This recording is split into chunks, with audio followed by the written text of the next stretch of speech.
Halo, aku Irma. Di video kali ini, aku mau bahas sekaligus praktik langsung tentang ikebana.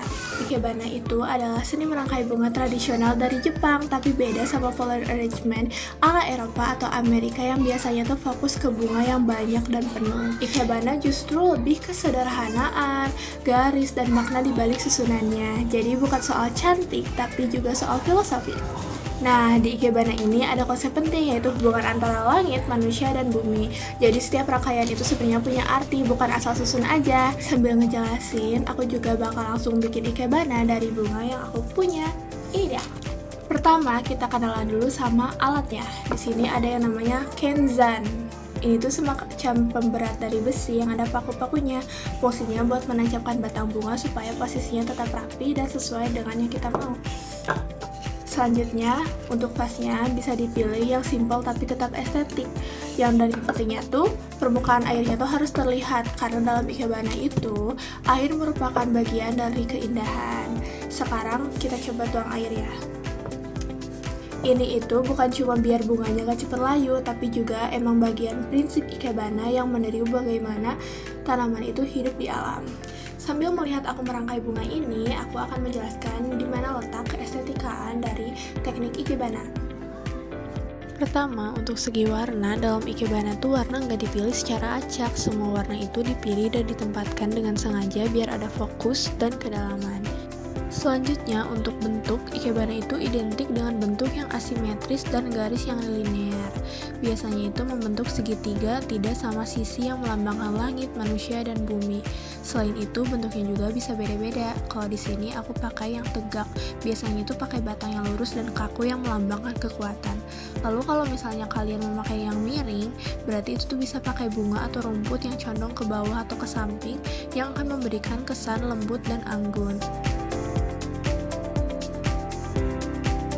Untuk warna, di sini aku memakai kombinasi warna pink, putih, dan juga merah. Warna-warna ini nggak aku sebar, tapi aku kelompokkan di tengah-tengah seperti ini dan di samping supaya terlihat sederhana tetapi tetap hidup.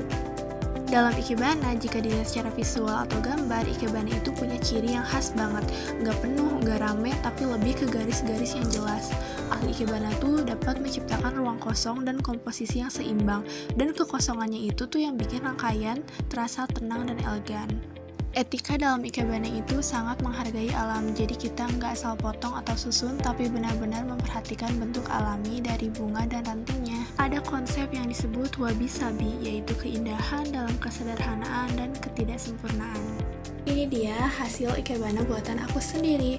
Sebenarnya dalam ikebana itu lebih baik menggunakan bunga yang mempunyai batangnya itu melengkung secara alami, karena keindahan alami dari garis, bentuk, dan ruang itu lebih menonjol gitu daripada kepadatan dan keramaian warna bunga aja. Sekarang kita akan membahas tentang ukuran dan proporsi. Di ikebana itu ada 3 elemen utama yang seperti aku bilang di pembukaan, yaitu ada shin, yaitu langit.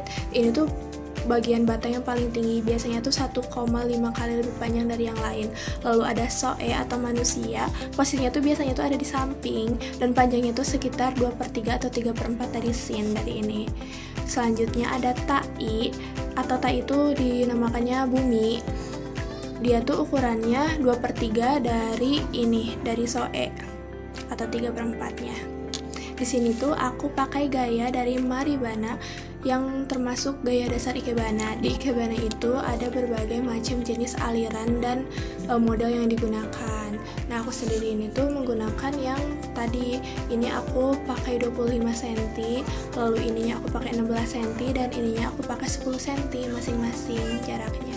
Terakhir, dari pesan yang ingin disampaikan dari rangkaian ikebana ini tuh ingin menunjukkan bahwa hidup itu tentang keseimbangan. Ada langit sebagai simbol spiritual, bumi sebagai tempat kita hidup, dan manusia sebagai penghubung di antara keduanya. Kita ini sebagai manusia diingatkan untuk selalu eling, yaitu ingat kepada Sang Pencipta. Tetapi kita juga harus sadar bahwa kita ini hidup di dunia dan suatu saat akan kembali ke bumi. Jadi manusia itu berada di antara keduanya. Jadi ikebana ini bukan sekadar seni untuk merangkai bunga, tapi juga merangkai makna dan keseimbangan hidup. Sekian penjelasan dari saya mengenai apa itu ikebana dan unsur-unsur keestetikaan dalam ikebana. Terima kasih telah menonton.